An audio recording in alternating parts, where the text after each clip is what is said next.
제가 얘기 하나 해드리겠습니다. 어느 교회에 감사 집사라는 분이 있었습니다. 별명이 감사 집사예요.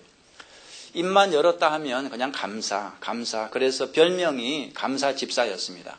그런데 이분이 때와 장소를 가리지 않고 아무 때나 감사를 하는 바람에 그 교회 목사님이 좀 어려움을 당했습니다. 예를 들어서 신방을 같이 갔는데 그 집은 초상집이었습니다. 집주인 남자가 농사를 망치고 홧김에 그냥 농약 먹고 죽었는데 그래서 그 집 부인과 애들만 불쌍하게 남았습니다. 목사님이 말씀을 전하고 함께 간 그 집사님에게 기도를 시켰습니다. 이분이 기도를 하는데 하나님 감사합니다 이렇게 시작을 하더니 시종일관 감사해서 감사로 끝이 났습니다. 초상집에서 처음부터 끝까지 계속 감사 그러니까 얼마나 민망했겠습니까? 그래서 나중에 목사님이 이 집사님을 좀 나무랬습니다. 아니 집사님 눈치가 좀 있어야죠. 감사도 형편 봐가면서 해야지 초상집에서 무슨 감사를 그렇게 많이 하십니까? 그랬더니 이 집사님이 이렇게 대답했습니다. 목사님, 저도 곰곰이 생각을 해봤는데요. 감사할 게 있더라고요. 그 집 주인이 그래도 혼자 죽었으니까 다행이지. 만약에 부인도 죽고 애들까지 다 죽었으면 어떡할 뻔했습니까? 줄초상 안 치르게 됐으니 감사한 거 아닙니까? 듣고 보니 또 일리가 있어서 그냥 넘어갔습니다. 이 목사님은 설교를 할 때 원고를 또박또박 읽어가며 말씀을 전하는 분이었습니다. 주일날 이제 성도들 앞에서 원고를 열심히 읽는데 이 감사 집사가 또 갑자기 그냥 아멘 감사합니다 막 소리를 지르는 바람에 목사님이 깜짝 놀래가지고 어디까지 읽었는지 헷갈리는 바람에 설교를 망친 적이 여러 번 있었습니다. 그러던 어느 날 교단에서 그 유명한 어른들이 그 교회를 방문하겠다는 연락이 왔습니다. 그래서 목사님이 다른 때보다 더 열심히 설교를 준비했습니다. 그런데 한 가지 걱정이 생겼습니다. 이 감사 집사가 또 갑자기 감사합니다 아멘 소리치면 어떡하나. 손님들 앞에서 설교를 망치면 안 되는데 고민 끝에 방법을 하나 생각해냈습니다. 그 교회는 본당 옆에 기도실이 있었는데 그 기도실로 그 집사님을 조용히 불러냈습니다. 집사님, 오늘은 나중에 3부 예배 드리시고 지금 2부 때는 여기서 좀 기도를 좀 해주세요. 기도하다가 너무 지루하시면 이 책을 읽으면서 기도를 해주세요. 그러면서 그 집사님한테 책을 한 권 드렸는데 무슨 책을 드렸냐 그러면 지도책을 주었습니다. 산은 높이가 몇 미터고 바다는 몇 미터고 뭐 중국은 어디 있고 소련은 어디 있고 그런 지리책, 지도책. 이 지도책 읽다가 너무 지루해서 졸리시면 주무시고 또 깨면 조용히 기도하고 그러세요. 워낙 지루한 책이니까 그거 좀 읽다가 분명 깊은 잠에 빠질 거라고 생각을 한 거죠. 그래서 이제 목사님이 마음 놓고 설교를 하고 있는데 갑자기 기도실에서 또 감사합니다 아멘 큰 소리가 들렸습니다. 온 교인들이 다 그쪽을 쳐다보고 이 목사님도 또 어디까지 읽었는지 헷갈려가지고 설교를 망치고 말았습니다. 예배 끝나고 그 집사님께 물어봤어요. 아니 집사님, 아니 지도책을 보고 도대체 뭐 그렇게 감사할 게 있나요? 집사님이 이렇게 대답했습니다. 목사님, 제가 지도책을 보면서 놀라운 사실을 하나 깨달았습니다. 그 필리핀 근처에 있는 바다를 보니까 깊이가 1만 미터나 되더라고요. 하나님은 우리의 죄를 깊은 바다에 던졌다고 하셨는데 알고 보니까 1만 미터나 되는 바다에 던졌다는 뜻이잖아요. 그러니 이게 생각해 보면 얼마나 감사한 일이에요. 그래서 나도 모르게 감사가 터져 나왔지요. 여러분 설교 방해해도 좋으니까 감사 좀 하시기 바랍니다. 지난주 수요일 여러분 신문 보셨어요? 조선일보 신문에 이런 기사가 실렸습니다. 좀 길지만 제가 좀 읽어드릴게요. 내용을 한번 보세요. 범사에 감사하라는 말은 기독교인이 아니라도 일반인에게 많이 애용이 된다. 그런데 여기에 과학이 숨어 있었다. 미국 심리학자들이 오랜 연구 끝에 감사의 과학적 변화를 확인했다. 감사하면 뇌 좌측의 전두 피질을 활성화해 스트레스를 완화시켜주고 행복하게 해준다는 것이다. 심리학자들은 이를 리셋, 재설정 버튼을 누르는 것과 같은 효과라고 설명했다. 감사가 인간이 느끼는 가장 강력한 감정이라는 여러 심리학자들의 연구를 재확인한 것이다. 미국의 마이애미대 심리학 교수 마이클 맥클로우는 잠깐 멈춰서서 우리에게 주어진 감사함을 생각해 보는 순간 당신의 감정 시스템은 이미 두려움에서 탈출해 아주 좋은 상태로 이동하고 있는 것이라고 말한다. 마치 승리에 도취된 감정을 느낄 때와 유사한 감정의 선순환을 만든다는 것이다. 그럼 어떻게 감사하는 게 좋을까? 왜 감사한지를 생각하고 꼽아보고 음미하는 게 효과적이다. 감사가 가지는 힘은 다른 사람들과 연결돼 있다는 안정감을 준다는 것이다. 미국 시카고에서 심리 클리닉을 운영하는 심리학자이자 자기개발서 베스트셀러 작가인 마르얀 트로이아니는 환자들과 상담을 하면서 불만을 제한하고 감사함을 더 표현하게 하면서 효과를 봤다. 그는 감사일기나 공책은 중요한 치유의 도구가 돼가고 있다고 말했다. UC 데이비스의 심리학 교수인 로버트 에몬슨은 실험을 통해 감사하는 사람은 훨씬 살아있고 경각심을 가지며 매사에 적극적이고 열정적이며 다른 사람들과 더 맞닿아 있다고 느낀다고 말한다. 그는 감사의 과학이라는 책을 2권 집필하고 감사일기의 효과에 대한 연구 발표를 내놓기도 했다. 그는 생리학적으로 감사는 스트레스 완화제로 분노나 화, 후회 등 불편한 감정들을 덜 느끼게 한다고 했다. 에몬슨은 12살에서 80살 사이의 사람들을 상대로 한 그룹에서는 감사일기를 매일 또는 매주 써도록 하고 또 다른 그룹들에는 그냥 아무 사건이나 적도록 했다. 한 달 후 중요한 차이가 발생했다. 감사일기를 쓴 그 사람들은 3분의 3이 행복지수가 높게 나타났고 수면이나 일, 운동 등에서 더 좋은 성과를 냈다. 그저 감사했을 뿐인데 뇌의 화학 구조와 호르몬이 변하고 신경 전달 물질들이 바뀐 것이다. 감사를 느끼는 순간 사랑과 공감 같은 긍정적 감정을 느끼는 뇌 좌측의 전두 피질이 활성화된다. 신문 내용 그대로입니다. 전두 피질이 활성화된다. 뭔지 아세요? 우리 모르지만 뭐 그것까지 알아야 될 이유가 없습니다. 여러분 그 핵심이 뭔지 아시겠죠? 감사하면 행복해진다는 것입니다. 여러분 지난주 설교 기억하시죠? 감사하면 행복해진다. 과학자들도 인정을 한 겁니다. 이렇게 학자들도 감사하면 행복해진다. 여러분 감사하며 사시기 바랍니다. 돈 드는 것도 아니고 뭐 힘든 것도 아닌데 그죠? 감사하며 사시기 바랍니다. 여러분 감사하며 살기 위해서 오늘부터 한번 실천할 것은 좀 전에 그 학자들도 얘기했지만 감사일기를 써보라는 거죠. 감사일기.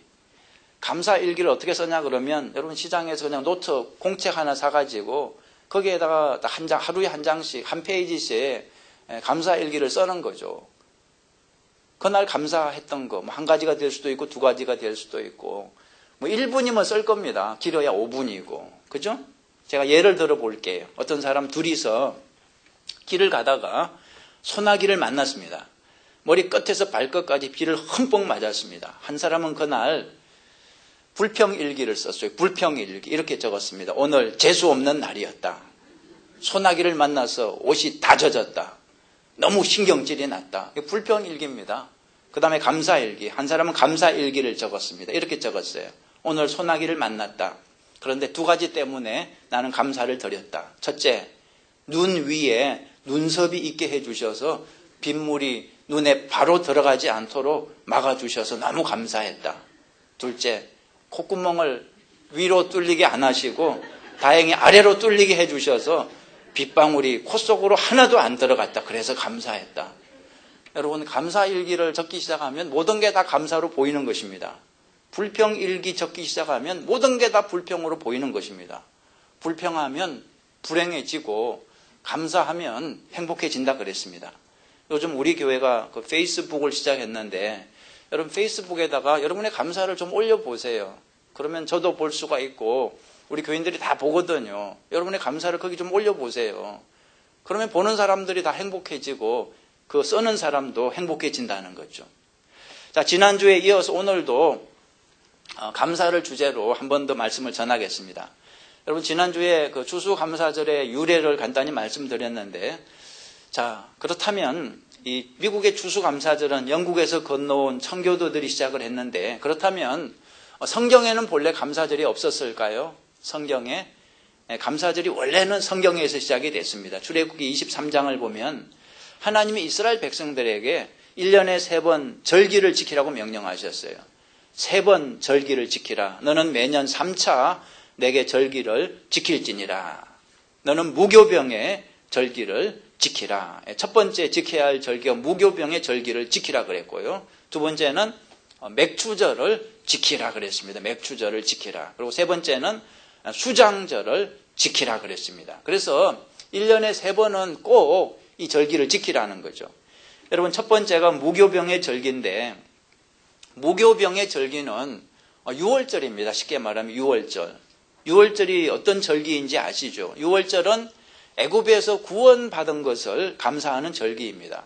그날은 무교병을 먹으면서, 무교병은 누룩 없는 떡입니다. 누룩 없는 떡. 옛날에 급히 애굽을 떠날 때 너무 급해가지고 누룩 없는 떡을 먹었거든요. 그래서 그 떡을 다시 먹으면서 애굽에서 구원받은 것을 감사하는 것입니다. 두 번째가 맥추절. 16절 보시면 맥추절을 지키라.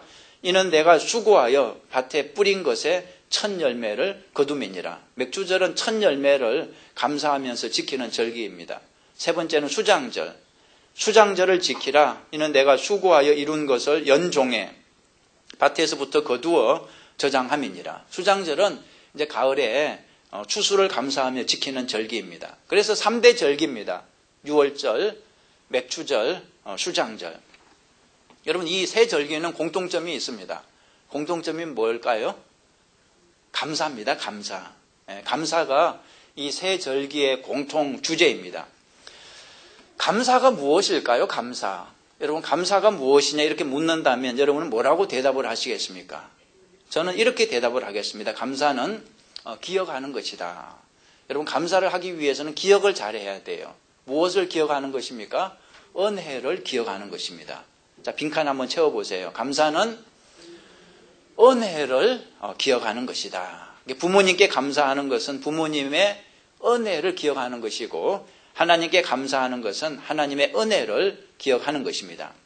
감사절기를 3번 지키라. 이 말씀의 뜻은 적어도 3번은 하나님의 은혜를 확실하게 기억하라 그런 뜻입니다. 6월절에는 6월절의 은혜를 기억하고, 맥추절에는 맥추절의 은혜를 기억하고, 수장절에는 수장절의 은혜를 기억하라는 것입니다. 이 절기마다 특별하신 하나님의 은혜가 있다는 거죠. 빈칸 한번 채워보세요. 자, 1번. 언제 주신 하나님의 은혜를 기억하라. 6월절입니다. 6월절에 주신 하나님의 은혜를 기억하라. 6월절에 주신 하나님의 은혜가 무엇입니까? 6월절에 주신 하나님의 은혜는 무엇을 주신 은혜입니까? 무엇을? 구원을 주신 은혜입니다. 구원. 자, 6월절에 주신 은혜가 왜 구원의 은혜인지 알기 위해서는 그 6월절의 뜻을 알아야 됩니다. 여러분, 6월절이 무슨 뜻입니까? 6월절. 어떤 사람은 6월절을 5월 다음에 나오는 6월 달에 지키는 절기 아니에요 그러던데, 아닙니다. 그렇게 생각하시면 약간 좀 무식하신 거고요. 여러분, 6월절은 6월 달에 있는 절기가 아닙니다. 그 6월이라는 단어의 뜻은 이렇게 6월, 넘어갔다는 뜻이에요. 영어로 패스 오버죠. 넘어가다. 이 단어가 어떻게 생겨났는지 여러분 아실 거예요. 이스라엘 백성들이 애굽에서 노예 생활할 때 애굽 임금 바로가 이스라엘 백성들을 풀어주지 않았습니다.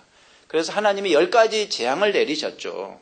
9가지 재앙을 내릴 때까지 바로 왕이 말을 듣지 않았습니다. 그런데 10번째 재앙을 내리니까 비로소 항복을 했습니다. 10번째 재앙이 무엇이었습니까? 애굽에서 살아 숨쉬는 모든 장자를 죽이는 재앙이었습니다. 무시무시한 재앙이에요. 죽음의 천사가 집집마다 다니면서 모든 장자를 죽였는데, 이때 바로 왕의 장남도 목숨을 잃었습니다. 근데 자기 아들이 죽으니까 그때서야 항복을 했죠. 그런데 이스라엘 백성의 장자들은 한 사람도 죽지 않았는데 그 이유가 무엇입니까? 하나님이 죽음을 피할 수 있는 비결을 알려주셨기 때문입니다. 그 비결이 무엇이었습니까? 출애굽기 12장 13절 보시면요. 내가 애굽 땅을 칠 때에 그 피가 너희에 거하는 집에 있어서 너희를 위하여 표적이 될지라. 내가 피를 볼 때에 너희를 넘어가리니 재앙이 너희에게 내려 멸하지 아니하리라. 여러분, 그 죽음의 재앙을 피하는 비결은 어린 양을 잡아서 그 피를 집집마다 문에다가 바르는 것이었습니다. 왜 피를 발라야 하는지 이유를 몰랐지만 그냥 하나님의 말씀을 믿고 순종한 사람들은 그때 다 죽지 않고 살았습니다. 죽음의 천사가 집집마다 공격할 때 어린 양의 피가 묻어있는 집은 공격하지 않고 그냥 이렇게 넘어갔다는 거죠. 패스 오버해서 넘어갔다는 거죠. 그래서 6월절은 하나님의 심판이 넘어간 날이다. 이렇게 말할 수 있습니다. 자, 이스라엘 백성들은 여기서 6월절에 구원의 은혜를 체험했습니다. 죽음으로부터 구원을 받은 거죠. 만약에 여기서 끝났으면 우리하고는 아무 상관이 없습니다. 뭐 이스라엘의 구원이 우리하고 무슨 상관이 있겠습니까? 그런데 여기서 끝난 게 아닙니다. 여러분, 신약에 와서 하나님은 새로운 6월절을 보여주셨습니다. 자, 구약의 6월절은 이스라엘 백성들만 구원하는 6월절이었습니다. 그런데 신약의 6월절은 이 세상 모든 백성을 구원하는 6월절이 된 것입니다. 구약의 6월절은 무엇의 피를 문에다 발라서 죽음을 물리쳤습니까? 무엇의 피를? 어린 양의 피를 문에다 발라 죽음을 물리쳤습니다. 그런데 신약의 6월절은 누구의 피를 마음에 발라서 죽음을 물리치는 것입니까? 예수님의 피를 마음에 발라서 죽음을 물리치는 것입니다. 예수님의 피를 어떻게 우리 마음에 바를 수가 있겠습니까? 예수님이 나 대신 피 흘려 죽으셨음을 마음으로 믿는 것이 바로 예수님의 피를 내 마음에 바르는 것입니다. 구약에서는 어린 양의 피가 문에 묻어 있으면 하나님의 심판이 넘어갔지만 신약에서는 예수님의 피가 우리 마음에 묻어 있으면 하나님의 심판이 넘어가는 것입니다. 그러니까 우리는 예수님의 피를 믿고 감사해야 됩니다. 예수님의 피 덕분에 우리가 다 구원을 얻었으니까 감사를 드려야 마땅하지 않겠습니까? 저는 개인적으로 적어도 항상 이 세 가지 감사를 하나님께 드리는데요. 첫째, 여러분 같이 이렇게 좋은 교인 만난 것을 하나님께 감사드립니다. 참 이민교회 교인들이 여러분도 아시다시피 참 까다롭고 어렵습니다. 그죠? 근데 여러분 같이 이렇게 착하고 좋은 교인이 흔하지 않습니다. 제 말 맞죠? 예. 교만하시군요. 예, 맞습니다. 예. 두 번째는 제가 감사하는 것은 참 고치기 어려운 제 육신의 병을 하나님이 고쳐주신 것을 감사하고 있습니다. 그때 성공 가능성이 뭐 30-40%밖에 안 된다 그랬는데 2001년에 골수 이식 수술 받고 현재 뭐 10년 지났는데 아무 문제 없고 건강해서 감사를 드리고 있습니다. 그런데 여러분, 제가 세 번째로 정말 감사하고 있는 게 무엇인지 아십니까? 그것은 구원입니다. 구원입니다. 몸의 병을 고친 것도 귀하지만 영혼의 병을 고친 것에는 비할 수가 없습니다. 몸은 그래봤자 다시 죽습니다. 길어야 100년이고. 근데 하나님은 제 영혼의 병을 고쳐주셨는데 영혼은 영원히 죽지 않습니다. 여러분은 제가 지은 죄를 다 알지 못하죠. 맨날 이렇게 넥타이 매고 있으니까 뭐 죄 없겠지 그렇게 생각하시겠지만 하나님은 저를 다 알고 계시죠. 제가 얼마나 많은 죄를 지었는지 알고 계시기 때문에 하나님이 만약에 죄를 따라서 저를 심판한다면 저는 절대로 천국에 들어갈 수 없습니다. 그런데 하나님이 예수님의 피로 제 죄를 다 덮어주시고 또 사면해 주시고 천국에 받아주셨으니까 이것이야말로 이 구원의 은혜야말로 가장 큰 은혜 아니겠습니까? 에베소서 2장 8절에 너희가 그 은혜를 인하여 믿음으로 말미암아 구원을 얻었나니 이것이 너희에게서 난 것이 아니요 하나님의 선물이라. 구원은 하나님의 선물입니다. 예수님이 자신의 피로 값을 치르시고 사서 우리에게 주신 선물입니다. 여러분, 이것보다 더 큰 선물은 세상에 존재하지 않습니다. 이렇게 엄청난 선물을 받았는데 어떻게 감사를 드리지 않을 수 있겠습니까? 여러분, 구원의 은혜를 결단코 잊지 않는 저와 여러분 모두가 되시기를 간절히 바랍니다. 자, 두 번째, 언제 주신 하나님의 은혜를 기억하라. 맥추절에 주신 하나님의 은혜를 기억하라. 출애굽기 23장 16절 다시 보시면 맥추절을 지키라. 이는 내가 수고하여 밭에 뿌린 것에 첫 열매를 거둠이니라. 그죠? 여러분, 맥추절은 봄에 농사를 지어서 첫 열매를 빨리 거둬요. 그 첫 열매를 하나님께 감사드리는 날이죠. 그래서 맥추절은 6월절부터 계산해서 50일째 되는 날입니다. 그래서 오순절이라고도 하고, 또 일주일이 7번 지났다고 해서 칠칠절이라고도 하고, 또 첫 열매를 바친다고 해서 초실절이라고도 합니다. 다 같은 말입니다. 맥추절에 베풀어 주신 하나님의 은혜는 무엇입니까? 첫 열매를 주신 은혜입니다. 첫 열매를 주신 은혜. 첫 열매를 주신 은혜. 여러분, 첫 열매는 특징이 무엇입니까? 첫 열매. 첫 열매는 특징이 뭐죠? 작다는 것입니다. 보잘것없다는 것입니다. 여러분, 첫 열매를 감사하라, 이 말은 작은 것이라도 감사하라, 그런 뜻입니다. 이 작은 것을 대하는 태도를 보면 그 사람의 믿음을 알 수 있습니다. 믿음이 없는 사람들은 이렇게 말을 합니다. 이까짓 거, 그죠? 누구 코에 이걸 붙이나 이렇게 무시합니다. 그런데 믿음이 있는 사람들은 뭐라고 말을 합니까? 작은 거를 놓고 이것도 하나님의 은혜라고 고백을 하는 거죠. 여러분, 선교사님 중에 벤자민 웨어라는 분이 있습니다. 이분이 레바논에서 인질로 잡혀서 무려 16개월 동안 비참하게 감옥 생활을 했습니다. 그래서 풀려난 후에 기자들이 질문을 했어요. 선교사님, 그 감옥에서 그 힘든 시간을 어떻게 보냈습니까? 이 선교사님이 이렇게 대답했다는 거죠. 제가 감옥 안에서 받은 복을 세어보았지요. 기자들이 놀라서, 아니 감옥에서 무슨 복을 그렇게 받았습니까? 예, 어떤 날은 샤워를 할 수 있었고요. 또 어떤 날은 제 음식에 야채가 좀 들어 있었습니다. 그리고 제 가족들을 비롯해서 많은 사람들이 저를 위해 기도해 주는 게 너무나 감사했습니다. 여러분, 감사는 뭐 크게 한탕하는 게 아닙니다. 감사는 작은 거 가지고 시작하는 거죠. 오늘 아침에 샤워하시면서 감사하셨어요? 샤워하시면서 하나님, 요즘 하와이 날씨 추워졌는데 이렇게 따뜻한 물에 샤워할 수 있어서 너무 감사합니다. 저는 감사했습니다. 여러분, 야채, 과일 먹으면서 감사하셨습니까? 감사는 이렇게 작은 것부터 시작하는 겁니다. 제가 그 골수이식 수술 받기 전에 헤모글로빈 수치가 아주 많이 떨어졌어요. 한 4 정도. 근데 어느 날 하루는 너무 떨어지니까 이 산소 공급이 안 돼서 오른쪽 눈이 잘 보이지 않았습니다. 오른쪽 눈이 안 보이니까 너무 불편하더라고요. 설교하는데 얼굴도 헷갈리고, 또 운전을 하는데 한쪽 눈이 안 보이니까 운전도 잘 못하겠고, 뭐 책 보기 힘든 거는 말할 수도 없고. 그때 제가 이런 기도를 드렸습니다. 하나님, 다른 소원이 없습니다. 오른쪽 눈만 좀 다시 보이게 해주세요. 정말 그거밖에는 소원이 없습니다. 그랬더니 얼마 후에 다시 정상적으로 눈이 보이더라고요. 저는 그때 그 기도를 평생 잊지 않으려고 그래요. 제 마음에 불평이 생길 때마다 그때 그 기도를 생각하면서 저 자신한테 그렇게 말합니다. 오른쪽 눈만 보이면 소원이 없다면서. 오른쪽 눈만 보이면 소원이 없다면서. 여러분, 종교개혁을 했던 그 루트가 하루 일과를 끝내고 집으로 돌아와서 이런 감사를 드렸다고 그래요. 하나님, 오늘 하루도 안전하게 지켜주셔서 감사합니다. 제가 높은 건물 사이를 지나서 집으로 왔는데 혹시라도 기와장이 떨어져서 내 머리를 쳤다면 나는 오늘 집에 돌아올 수 없었을 것입니다.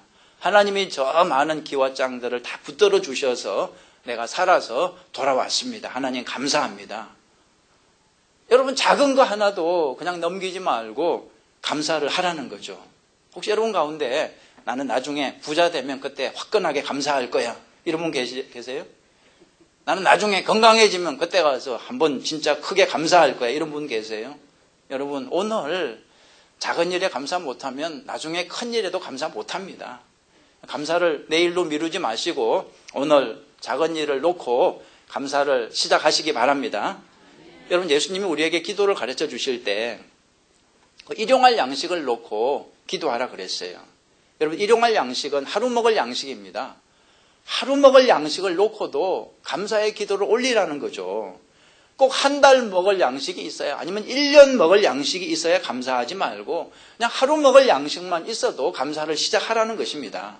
여러분, 일용할 양식을 감사하면 한 달, 1년 먹을 양식을 하나님이 공급해 주실 줄 믿습니다. 하나님은 작은 것에 감사하는 사람에게 큰 축복을 내려주십니다. 여러분 지난 주일에도 말씀드렸잖아요. 오병이어 기적이 어떻게 발생했다 그랬습니까? 어린아이가 바친 그 작은 물고기 2마리, 보리떡 5개, 그때 먹여야 될 사람들은 다 합하면 한 2만 명 정도 됐다고 그래요. 여러분 물고기 2마리, 보리떡 5개 가지고 택도 없죠. 이걸 가지고 누구 코에 붙이냐고 불평할 법하죠. 근데 예수님은 어떻게 하셨습니까? 그 작은 걸 가지고 축사하셨습니다. 축복하고 하나님께 감사했습니다. 그러고 나서 그걸 나눠주기 시작했는데 기적이 발생한 거 아니겠습니까? 여러분 꼭 기억하십시오. 작은 것을 감사하면 크게 변할 줄로 믿습니다. 잠언 3장 9절 보세요. 내 재물과 내 소산물의 처음 익은 열매로 그 작은 거지만 여호와를 공경하라. 그리하면 내 창고가 가득히 차고 내 접털에 새 포도즙이 넘치리라. 그렇게 말씀하셨습니다. 작은 거지만 하나님께 감사를 시작하면 하나님이 그것을 씨앗으로 해서 크게 복의 복을 더하여 주시는 것입니다. 자, 세 번째 언제 주신 하나님의 은혜를 기억하라. 여기서 무엇입니까? 수장절에 주신 하나님의 은혜를 기억하라. 수장절은 지금의 추수감사절에 해당하는데요. 이제 한 해 추수를 끝내고 하나님께 감사 예배를 드리는 거죠. 수장절에 이스라엘 백성들은 특별한 행사를 하나 했습니다. 레위기를 한번 보시면 레위기 23장 42절을 보시면 특별한 행사를 하나 했어요. 너희는 7일 동안 초막에 거하되 이스라엘에서 난 자는 다 초막에 거할지니 여러분 들판에다가 초막을 짓고 일주일 동안 살았다는 거죠. 초막을 치고 산다 그래서 이제 초막절이라고도 그래요. 수장절을. 근데 왜 이런 행사를 할까요? 아니 왜 그렇게 불편하게 들판에다가 초막 짓고 일주일 살면 얼마나 불편하겠습니까? 왜 그랬을까요? 여러분 수장절에 주신 하나님의 은혜는 과거 무엇에서 건져주신 것을 감사하는 것입니다. 과거 무엇에서? 투자입니다. 고통에서 건져주신 것을 감사하는 것입니다. 옛날에 고생했던 것을 기억하는 거예요. 여러분 그 천막 속에 들어가서 일주일 살면 얼마나 불편하겠습니까? 그러면서 옛날을 기억하는 거죠. 옛날에 그 애굽을 떠나서 40년 동안 광야에서 천막 생활할 때 그때 이렇게 힘들었지 그 생각을 하는 거예요. 여러분 시편 107편 보면 그때 광야 생활을 이렇게 묘사하고 있습니다. 보세요. 저희가 광야 사막길에서 방황하며 거할 성을 찾지 못하고 줄이고 목마름으로 그 영혼이 속에서 피곤하였도다. 이에 저희가 그 근심 중에 여호와께 부르짖음에 그 고통에서 건지시고 또 바른 길로 인도하사 거할 성에 이르게 하셨도다. 광야 생활은 참 힘들었습니다. 줄이고 목마르고 온갖 위험이 곳곳에 있었습니다. 그런데 그 힘든 광야 생활을 어떻게 무사히 마칠 수 있었습니까? 우연이 아닙니다. 하나님이 때를 따라서 만나를 먹여주시고 또 입혀주시고 위험에서 건져주시고 그래서 광야에서 살아남을 수 있었던 거죠. 인간은 죄인이기 때문에 금방 다 잊어버립니다. 아무리 도와줘도 다 잊어버려요. 은혜를 잊어버립니다. 그래서 오죽하면 은혜를 물에 새긴다 그런 말이 있겠습니까? 이스라엘 백성들은 하나님의 은혜를 잊지 않기 위해서 어떻게 했다는 거죠?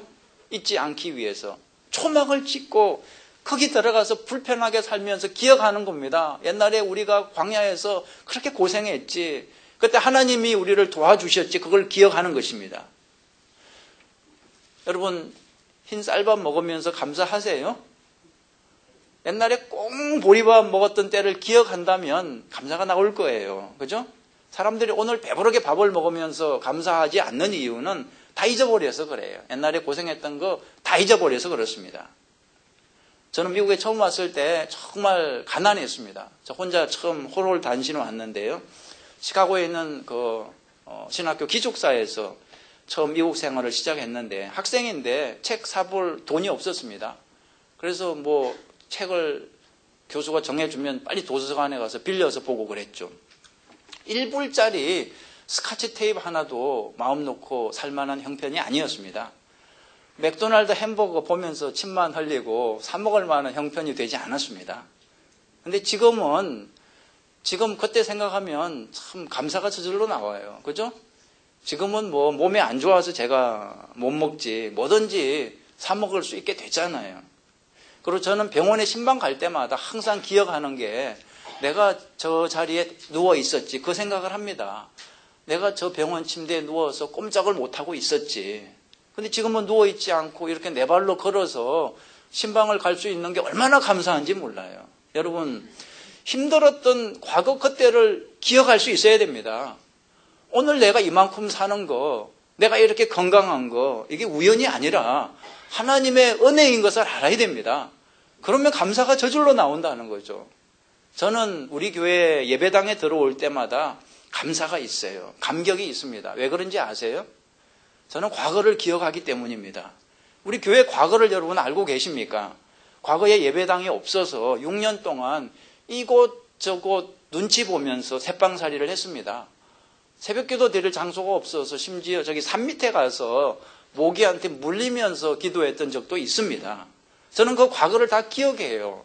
여러분, 힘들었던 시절을 기억하기 때문에 저는 이 예배당에 들어오기만 해도 감사가 있습니다. 감격이 있습니다. 여러분, 힘들었던 옛날을 기억하십시오. 그럼 감사가 저절로 나오는 것입니다. 말씀을 마치겠습니다. 이스라엘 3대 절기를 통해서 우리가 무엇을 감사해야 될 것인지를 배웠습니다.